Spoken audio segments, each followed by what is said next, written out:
Welcome to my bed. So this is for my digital media homework, like most of my YouTube videos are. I just don't think I actually really set it. And so in this video I had to be sitting in front of the camera and talking about random subjects. So I have a paper of ideas. And I'm going to be talking about Greek mythology monsters. Isn't that exciting? And I'm really passionate about Greek mythology, so bear with me if you do not like Greek mythology, you do not have to watch this.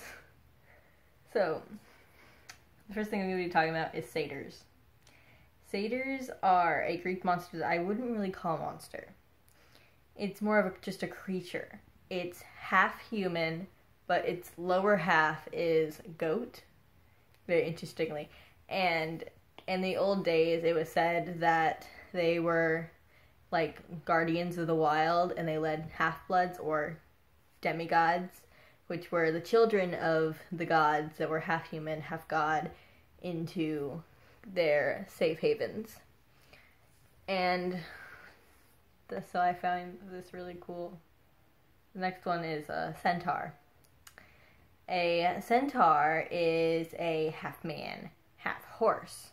Like its lower half is a horse. And they're usually really good at archery.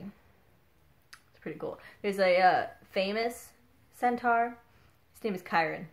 And he is the teacher of a bunch of heroes. He was the teacher of Achilles, Hercules. And so he's seen a lot of traumatic deaths for the Greeks heroes, and so he taught all those famous heroes, but does he get any credit? Nope, not really. The next one is the guardian of the underworld, in my opinion. He's like more of the guardian. He guards the way into the land of the dead. His name is Cerberus, and he's the giant three-headed dog. But, good thing for him, he doesn't have to wait around all day, because some heroes, when they go down there, they like to play with him. So then we have the Minotaur. Minotaur is just half man, half bull. Mostly, it's like a bull half-breed. Because it's like, it's got horns, it's furry all over, but it stands on two legs. And it's the monster in the labyrinth that Theseus is sent to kill. He's the son of Minos, which is why he's called the Minotaur. And yeah, he didn't really like his son very much. His wife Pasiphae gave birth to him, and this was his curse because he didn't pay enough of his respects and worshipings to the god of the sea, Poseidon. So this was his result. He didn't give enough worshipping to a certain god, or if you displeased them, stuff like this could have happened. Next is an Impausa. Impausas are kind of hard to describe. They are women with fiery hair. They have one leg is a donkey leg, the other is like a bronze metal leg. And what they basically are carnivorous vampires. Pretty scary. That's all I'm going to say about them, because that's all you really need to know. The next one is Medusa. Medusa used to be a beautiful maiden, girlfriend to Poseidon. But Athena cursed her when she and Poseidon were making out in her temple, and she didn't really like that, because it's like taboo. You don't do that. It's extremely disrespectful. So did that. So she cursed her to have snake hair. So her head is full of snakes, and she turns people to stone.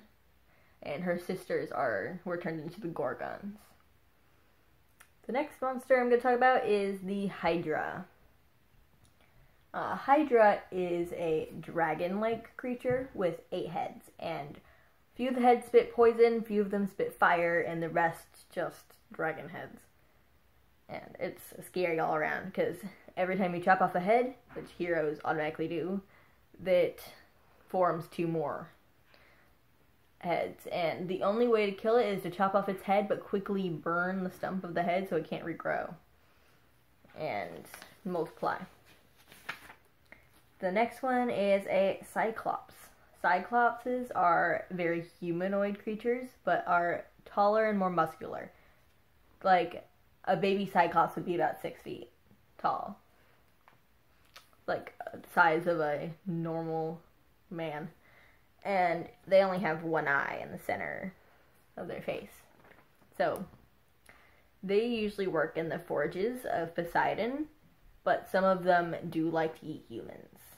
Or demigods. Not really humans. They ignore people. Next is the Nemean lion. The Nemean lion looks kind of like a normal lion, but you know it's not when you can't kill it. Its coat is like indestructible, so the only way you can kill it is from the inside out, like throwing a sword at its mouth or poisoning it. And the only one in the record of history who's killed it is Hercules, and that's where he got his cape that is indestructible, because it was a spoil of war. For when you kill monsters, sometimes you get a spoil of war, and they just stick around and it's part of the monster. The last one I'm going to talk about is Ladon the dragon.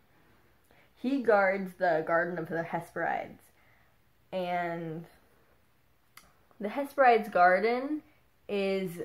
The Hesperides are the daughters of Atlas, the Titan, who holds up the sky as his punishment for taking part in the Titan War. And his daughters are set to guard the Hesperides garden. That's why it's called that. It's 'cause the Hesperides are there, and they guard with Ladon. Ladon curls itself around the tree with the garden. Okay, it's got the golden apples of immortality, and that's what's in it. That's what's in the garden that they have to protect, and Ladon is very protective of those apples. The only one who's gotten past him and gotten one of the apples as a quest was Hercules. It was one of the 12 labors. So that's all I'm going to be talking about today. So, yeah. See you a few days for our next homework assignment.